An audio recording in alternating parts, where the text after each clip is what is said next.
Hello and welcome back to the Pitchside Podcast. I'm your host, the HOD of the PSP. Like, share, comment on the YouTube version of this podcast and subscribe to the YouTube channel. Enable notifications to receive all the updates from these episodes of the podcast and all the content on the channel, of course. Follow us on social media. I'm at PSP on Twitter, Pitchside Pod on Instagram, and listen to the podcast on Spotify, Google Podcasts, or any other platform. Join us here for this Champions League preview episode 137, and you're welcome. Before the Champions League preview, of course, let's get into some Monday night football indeed, and of course some action including the Premier League. Leicester City turned things around against Crystal Palace. They were 1-0 down, but they managed to turn it up 2-1 for themselves, of course, a game where they dominated it. They had a bad start, a rough start, of course, and, rightfully so, conceded a goal early on of Wilfried Zaha in the 12th minute, but they managed to turn things around in the second half. Timothy Castagne in the 50th minute equalised by an assist from Kelechi Iheanacho, who got his goal in the end in the 80th minute. Of course, he is on fire. Iheanacho at the moment is really the player in form for Leicester City. A victory that makes it 62 points for Leicester City from 33 games. I think this season, at the very least, we could say that they're not going to be having the usual drop that they had last season or the season before. Brendan Rodgers, I think, might look into a Champions League campaign next season, actually, and might have something on his hands in the Premier League. And La Liga, Eibar lost to Real Sociedad 1-0. The only goal was from Isak in the 26th minute. Sociedad, of course, moving up to 5th now on their own with 53 points in La Liga. But I think the biggest action, or the most important results, coming from the Serie A. Torino with 10 man, of course, lost to Napoli 2-0 late. Red card for Orlando Mandragora. I mean, didn't make a difference really. Napoli already 2-0 up by that time. Quick succession goals in 2 minutes inside the first quarter of an hour. Timoe Bakayoko scored a beautiful shot in the 11th minute, and Victor Osimhen made it 2-0 for Napoli inside 13 minutes. The second game, I think, was the most important. Of course, it was Lazio versus AC Milan, and this was, let's not lie about it, a horrific performance from AC Milan. 3-0 losing. Milan were all over the place, by the way. Too many mistakes in the back. Individually, I think the performance was really weird. The midfield, was giving too much of the ball. Lazio killed them on the counter, pretty much. The first goal was a counter. The explosive start of this game was really, really great. Milan had a chance in the first minute. Pepe Reina was forced to make a save in the first minute. The second minute, Joaquin Correa goes and scores for Lazio against AC Milan. And then the game went on to be pretty, balanced, but I think the first half was more danger for AC Milan than the second. The second half, after the second goal in particular, it felt like AC Milan collapsed, so to speak. They knew that it wasn't their day. They tried, but the chances that they have weren't exactly enough. Joaquin Correa added the second goal early on in the second half. They had a goal denied, of course, in the first half for offside for tight margins, pretty on Lazio, but they had it count in the second half for Joaquin Correa 2-0. Ciro Immobile kept looking for his goal the whole game. He had a beautiful chip that went off the post, of course, and then he got his goal in the 87th minute. Whatever happened in between the second and the third goal was Milan trying hard, making all of their substitutions in the space of 10 minutes, exactly 10 minutes. Leao was introduced, Diaz was introduced, Dalot was introduced, Tonali was introduced, Romagnoli returns, of course, which is, I think, good news that they at least late on in the campaign in this time. And, of course, then Lazio scored the third, and there was no doubt about it. The 3 points belong to Lazio. 61 points they go now at 6, right behind Milan at 5th. And goodness me, this is going from bad to worse. This is actually going from bad to worst AC Milan. The curve went from dreaming about winning the Serie A title, the Scudetto, to trying to keep in top 4 place, to now maybe, just keeping a Europa League spot barely. These are the 6 that are going to be in Europe next season at the moment. Inter, of course, the champions, of Italy for sure. Atalanta, Napoli, Juventus, Milan, and Lazio. These 6 are going to be in Europe next season. But in which order? We don't know. It's really tight at the top. Lazio, of course, had a chance to make it 64 if they win the game in hand that they have, which is going to be crucial probably. The other 2 teams on top of them, Milan and Juventus, do not seem consistent, so they might have a chance to get above them on the table. Napoli and Atalanta potentially are the ones who might be more consistent than usual. There's a real chance that both Juventus and Milan, the champions, and the team that was the top of the table until, week 21, week 22 probably, are going to be ending up out of the Champions League positions, and that is going to be really weird, and it's going to suck from an AC Milan perspective after this whole season. I mean, considering the last half a decade, maybe 7-8 years for AC Milan, it's not going to be weird to miss Europe, or even to be in the Europa League spots, not the Champions League spot, but considering the season they had this season, at least the first half of it, or most of it, it is going to be a shame, it's going to be a big disappointment, I think, for the players, for the fans, to not being featured in the Champions League next season. Of course, there's still 5 games to play, and this is going to be a tight battle for the top 4 spots. 6 games, by the way, for Lazio. It's going to be a tight battle for the top 4 spots, and we're going to see who's going to be going through to the Champions League. In my opinion, I see Inter, Atalanta, Napoli, and maybe Juventus just about really sneaking into the Champions League spots. It's an unconvincing season for Juventus, and the Champions League qualification would be probably too much of a flattering result for the Bianconeri, considering that their underwhelming season has been going so far. Of course, now it's time to turn around the Monday Night Football page, and let's look ahead into, of course, the Champions League, the big competition, the big match coming up between Real Madrid and Chelsea on Tuesday. Of course, PSG versus Man City coming up on Wednesday. We're going to be talking about that tomorrow. This is going to be a game with multitude of facets. I mean, this is, I think, the cagey game, the most expected game to be cagey, expecting most people to be about tactics, not exactly an open game, and I'm really inclined to agree. This is not going to be an open game. This might be pretty cagey, pretty tactical. I mean, all about mathematics about this game. It's going to be chess. It's going to be a chess battle between Tommy Tuchel and Zinedine Zidane. From both sides, I think they have problems, realistically speaking. Real Madrid at the moment, they come into this game not exactly in the best of form, not exactly in the best of morale or the best of motivation, so to speak.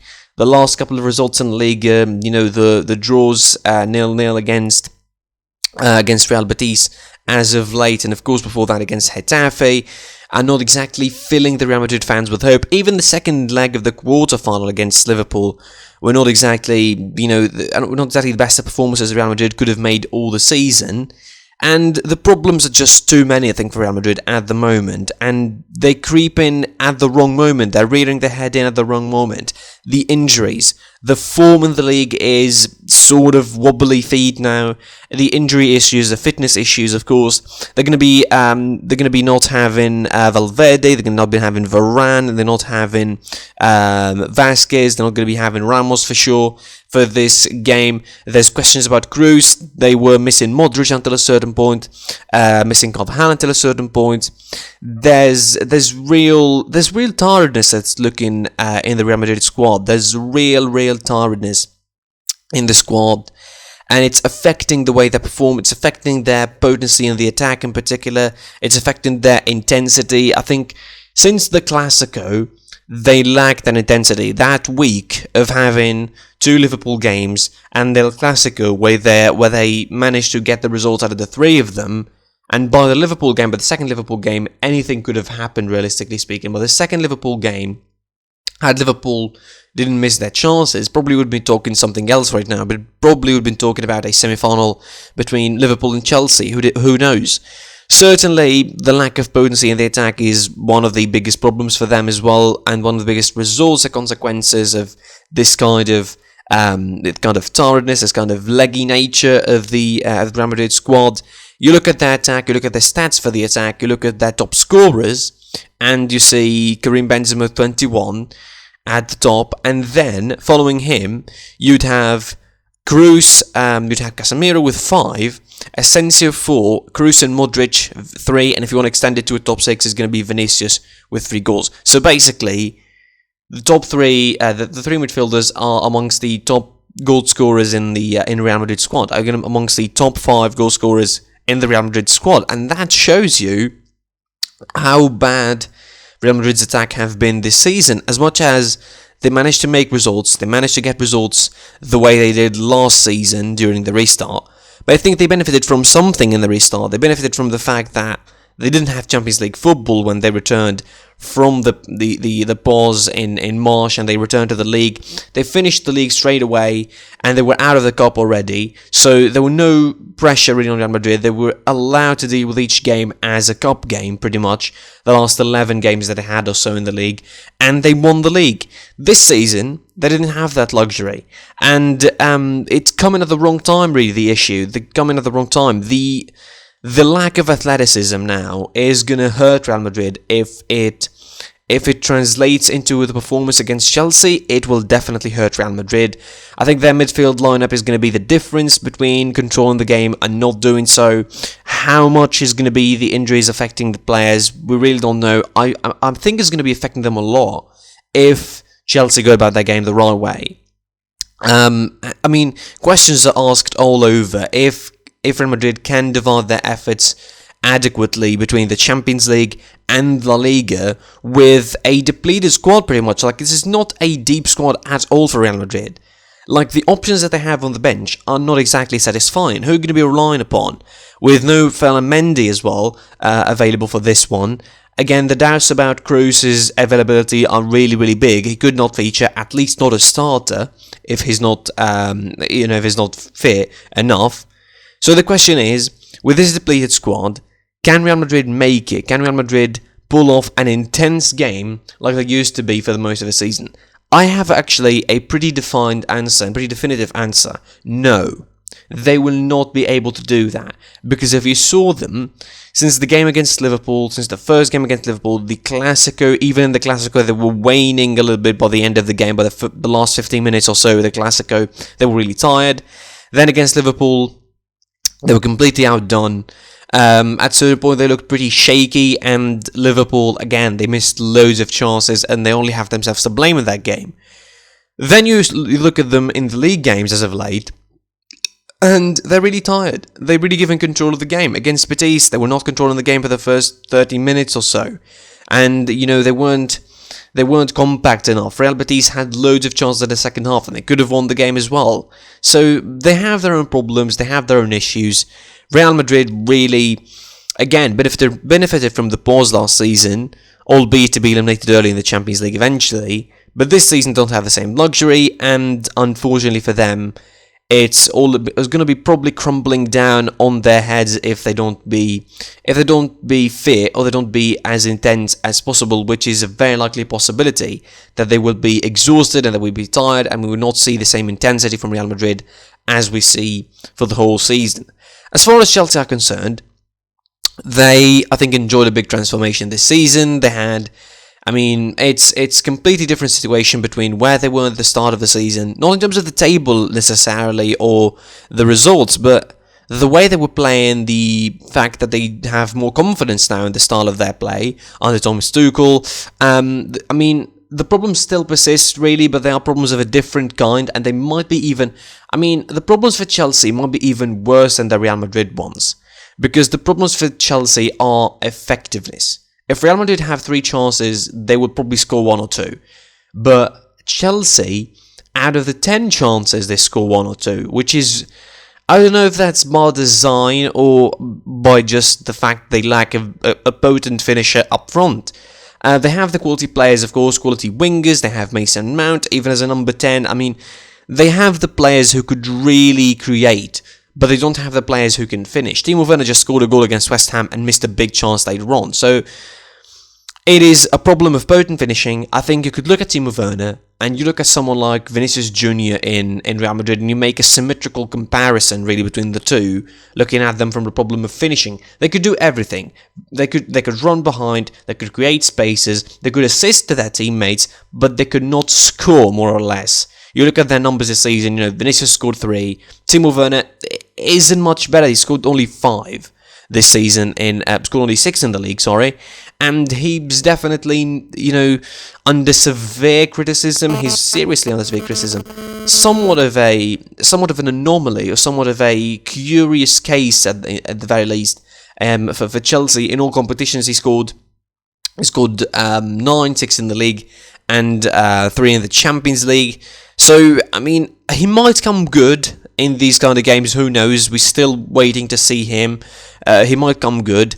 But definitely, the system of Chelsea needs to have a potent attacker, needs to have a potent striker, and needs to have someone who can be clinical up front. You look at the numbers, he has 6 goals. The top 5 scorers for Chelsea also is a weird combination as well. You have Werner with 6, Mount, Jorginho with 6, you have Abraham as well, and Zuma with 5 goals. You can add to that, of course, out of that, Christian Pulisic with 4, Giroud with 4, Ziyech with 3, Havertz as well.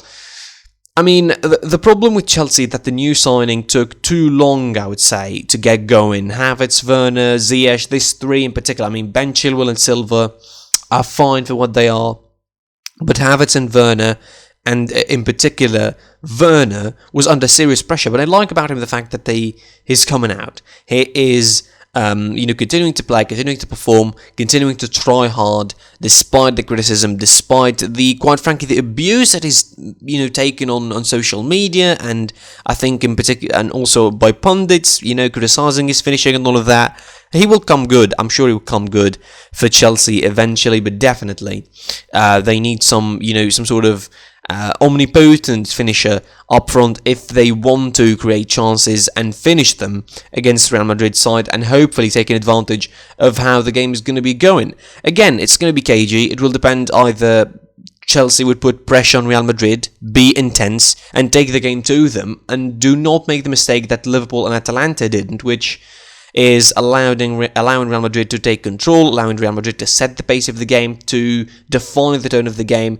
If they do that, and I think Thomas Tuchel should be aware of that, if they do that, Real Madrid are going to be slowing down the game, and they're going to be opening Chelsea up a little bit by bit, with the movement that they have, with Karim Benzema, of course, dropping and pulling centre-halves and all of that, creating spaces. This is going to be a tremendous tactical battle, not exactly open. My prediction is a 1-1 draw probably, or a narrow 1-0 win for either side. I don't think it's going to be open. It will be cagey and well poised. So definitely a 1-0 draw or a 1-0 result for either side is going to be pretty satisfying, I think, for whoever wins. And the draw probably going to be suiting Chelsea a little bit more, I would say. From the Champions League, of course, let's turn the page and focus on a story that has been breaking as of late in the world of football, of course. The reports suggesting that Julian Nagelsmann, the current RB Leipzig coach, let's just not forget about this, is close to being linked with a Bayern Munich job next season, and reportedly he's demanding, or the club is demanding at the very least, a wage and a fee between 20 and 30 million euros. This story, I think, took the world by storm in the midst of the fallout of the Super League is actually still being felt. In the world of football, the backlash is still going on, the rage against the owners and all of that. This story, I think, took everyone by surprise, I would say, and considering that probably 3 weeks ago, Julian Nagelsmann was denying his links with Bayern Munich and his agents and all of that, it's going to be, it's going to be weird. The next time he's going to be interviewed, and the press conference next time is going to be really, really weird. The first question surely is going to be whether they're going to be joining Bayern or not. Well, first of all, let's not deny his tactical prowess. As a manager, as a tactician, he is amazing. He's tremendous. Probably one of the best coaches in the world. Surely he's pretty innovative, almost creating a new formation on his own in the world of football in the 3-3-3-1 with Leipzig. He has tremendous success with Hoffenheim. He took them to 3rd place in the Bundesliga, took them to the Champions League in the next season. Then you have Leipzig, which I think so far it's the pinnacle of his success, being 2nd. He has a chance to win silverware with them this season, and the DFB Pokal is still there. So The potential here is huge for Julian Nagelsmann. He's still only 33. It is unbelievable. He's still only 33, and he has probably a long managerial career ahead of him, hopefully. He put himself on the map with his success with Hoffenheim and Leipzig, and, the fact that he had his career cut short because of injury. Thomas Tuchel, the current Chelsea coach, told him to keep coaching, told him to, learn coaching and live for it. He did. And I think his career is turning really great as a coach at the moment. So tactics-wise, he might be the best coach for Bayern Munich after Flick leaves. He knows how to deal with players. But the problems are, his relationship with the board. That is, I think, the big question mark looming over any kind of potential link with Julian Nagelsmann and Bayern Munich. How he could deal with the board of the club. How he would deal with the higher-ups, with Hoeneß, with Rummenigge, with Salihamidzic and all of that, with Oliver Kahn. I'm assuming it probably would be fine and he would not have problems with Oliver Kahn, but the other ones, with Hoeneß and Rummenigge, and each one of them having his own pull really at the club, Salihamidzic having his authority and supported by the board, it's going to be, definitely something interesting and intriguing to see how Julian Nagelsmann is going to stamp his authority at the club. Obviously, he's walking into a club where he's not going to be the biggest man.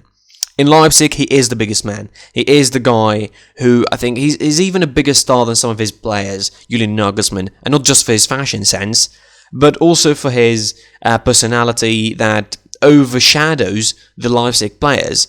But it will not overshadow the Bayern Munich players. You have at least 3 players in that squad, in the Bayern squad at the moment, of maybe 4, who are big characters at the moment. In Manuel Neuer, Thomas Müller, Robert Lewandowski, and I could add personally Joshua Kimmich. He might not look like it, but I think Joshua Kimmich is a big character in that squad of Bayern Munich, even at 26 years of age. So Julian Nagelsmann, again, as a coach, as a manager, as a tactician, as even a man manager, someone who would deal with the players, I would say he's one of the best in the world and he's coming strongly.